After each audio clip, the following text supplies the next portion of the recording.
there was a time, and things are changing in West Virginia just like they are throughout this nation. There was a time when supporting LGBT rights just wasn't pretty cool. And now that we've moved into 2013 and our issues are becoming more center stage, not only here but across the country, we've had one supporter that has been there since the beginning, who understands the LGBT community, who has taken the time and the energy and has used political capital to advocate for our community year in and year out. He's honorable, he's respected, and he's a true friend of the LGBT community here in West Virginia. And it gives me great pleasure to introduce to you a wonderful advocate, not only in the Senate, but throughout West Virginia, Senate President Jeffrey Kessler. Good morning. Good morning. Welcome to Fairness Day.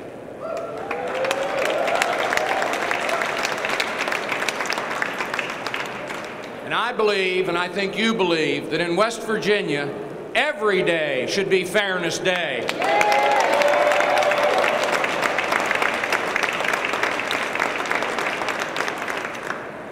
People have said, Jeff, how can you support a bill? How can you support a bill or a policy that is for gay rights? The truth of the matter is, ladies and gentlemen, it is not about gay rights, it is about human rights. It is about equal rights and equal opportunity.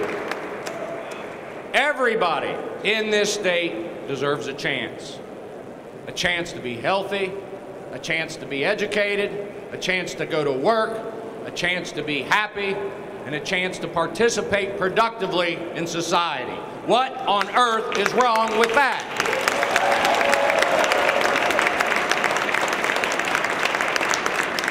And that is why when I became president of the Senate, acting president of the Senate, and we enacted immediately a personnel policy to govern the operation and employment within my body, I thought it was important that right out of the chute, we enact an anti-discrimination policy for the Senate of this legislature, who are leaders of this state.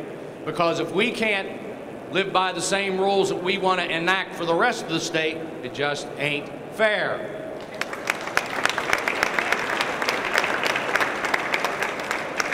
People have said, you know, what is the biggest problem we have as a state, we face as a state of West Virginia? Ladies and gentlemen, in many respects, it is a function of population. We do not have enough people in this state, enough productive people in this state, enough educated people in this state, enough skilled people in this state, and if you ask our employers, enough qualified workers in this state. Now why on earth would we turn our back on 5 or 10% of our population and say, you are not welcome? That is wrong.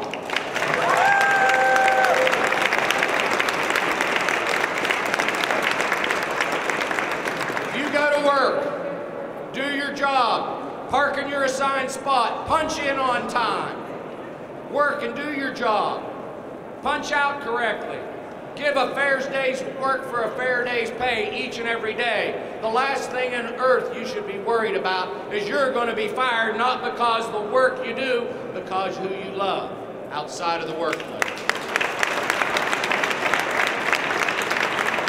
Ladies and gentlemen, that just ain't right.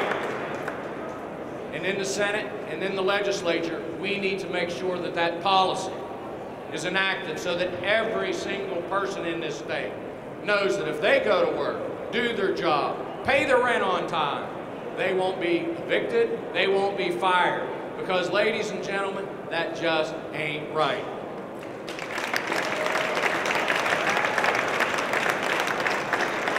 It has been said that the arc of history bends towards justice. Ladies and gentlemen, it bends towards justice everywhere, including in itty-bitty West Virginia.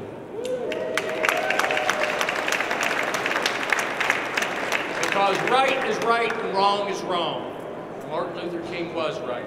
The arc of history does bend towards justice, and we will pass a bill that guarantees that all men and all women in this state are created, not only created equal, but have equal opportunity. equal opportunity to prosper in this state. Thank you very much.